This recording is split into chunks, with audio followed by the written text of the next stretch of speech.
Across the world, millions of people share the same private thought. I'm working harder, I'm earning more, so why does it feel like I'm falling behind?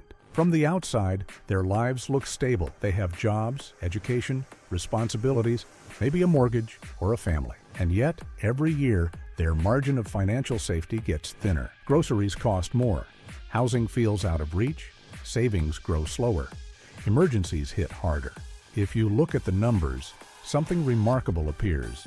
This feeling isn't a personal failure. It's a global pattern. The middle class isn't collapsing overnight, but it is being quietly squeezed by forces most people never see, never voted for, and often don't fully understand. Today, we uncover 7 hidden forces reshaping the financial reality of families in dozens of countries, from North America to Europe, Latin America, and Asia. And more importantly, we explore why this squeeze is happening now and what it means for the decade ahead. Right now, the world is experiencing a strange contradiction. On paper, employment in many countries is high, GDP has recovered from global shocks, and wages are rising in several sectors. But at the same time, real purchasing power has stagnated or fallen.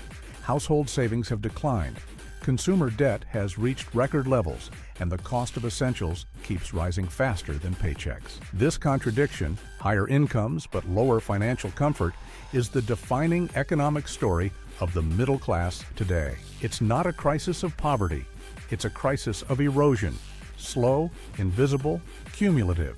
To understand this squeeze, we need to break it down into the forces shaping it from behind the scenes. The modern middle class emerged after World War II, especially in Western countries. It was built on a simple economic formula: stable jobs with rising wages, affordable housing relative to income, manageable costs for education and healthcare, predictable inflation, and steady savings growth. Social mobility improved across generations, and for decades this model worked. But from the 1980s onward, several trends began to shift. Globalization increased competition. Automation changed labor markets. Housing turned into an investment asset. College tuition rose much faster than inflation. Healthcare costs grew rapidly. Dual-income households became the norm rather than the exception, and debt increasingly became a substitute for stagnant wages. None of these changes felt sudden, but together they rewrote the financial ground under the middle class. Today's squeeze is not caused by a single factor, but by many acting at once. Let's break them down.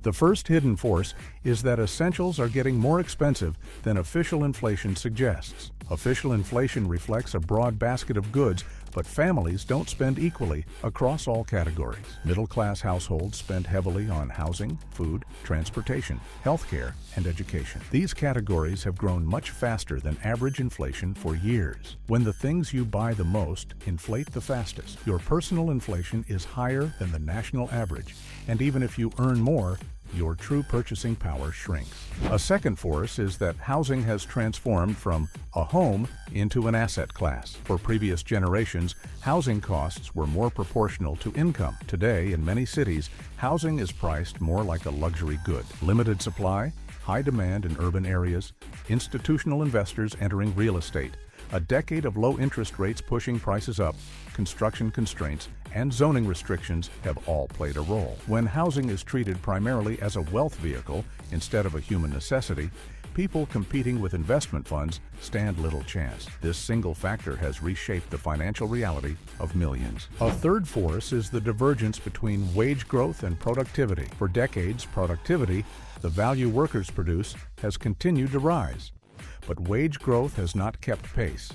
This means companies became more efficient and economies grew, but households did not see their incomes rise at the same speed. In many countries, the average worker now produces far more value than in the 1970s or 1980s, yet their wage, adjusted for inflation, does not fully reflect that progress. The economy grew, but the middle class didn't grow with it. The fourth hidden force is that debt has quietly replaced savings. When incomes cannot keep up with essential expenses, families fill the gap with credit cards, personal loans, buy now, pay later programs, car financing, student loans, and even medical debt. Debt becomes a kind of financial shock absorber, a way to maintain a certain standard of living in the short term.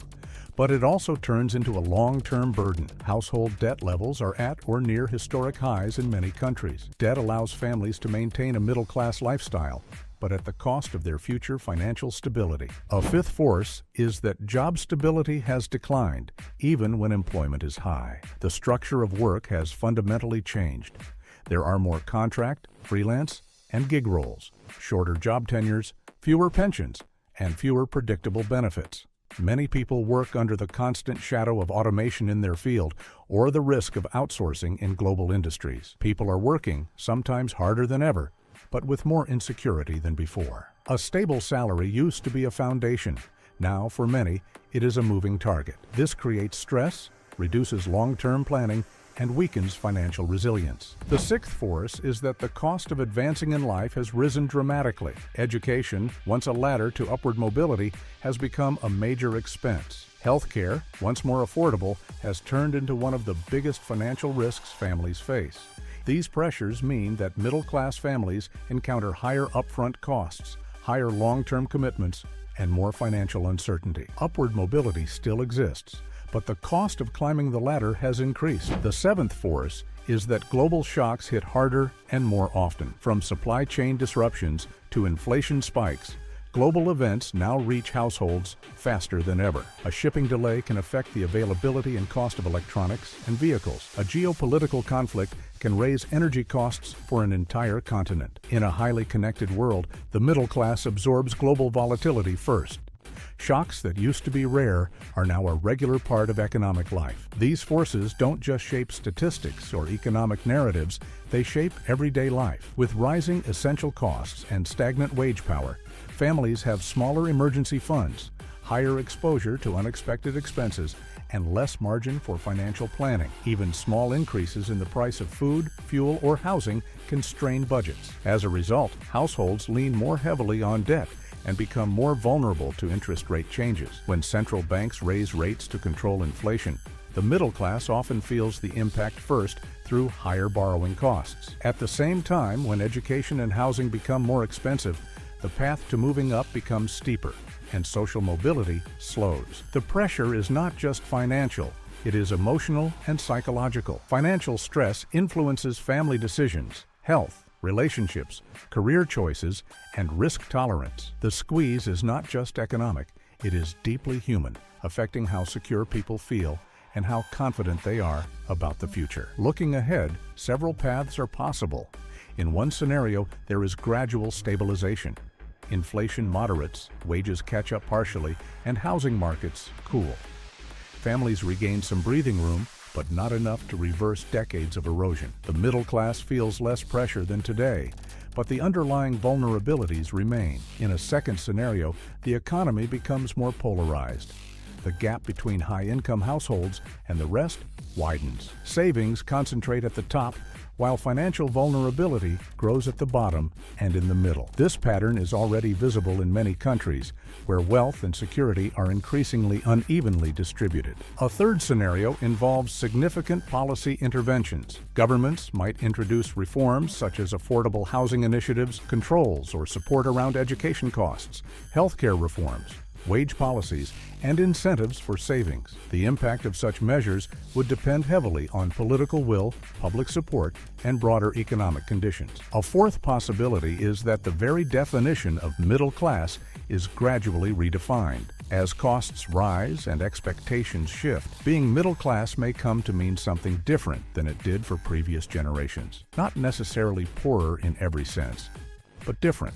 Smaller families, later home ownership, more digital and remote work, and changing priorities about lifestyle and security. The middle-class squeeze can feel deeply personal, but its causes are structural. These seven forces operate silently, shaping the cost of living, the stability of work, and the ability of families to plan for the future. When you understand these forces, the squeeze stops feeling like a personal failure and starts making sense as an economic reality. The goal of this report is not to offer quick fixes or unrealistic advice.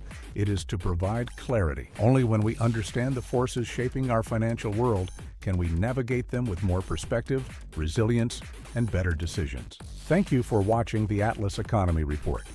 If you found this analysis useful, consider subscribing and turning on notifications so you don't miss our next video. Your support helps us continue creating educational content on global forces, personal finance, and the economics shaping everyday life. We appreciate your time. See you in the next report.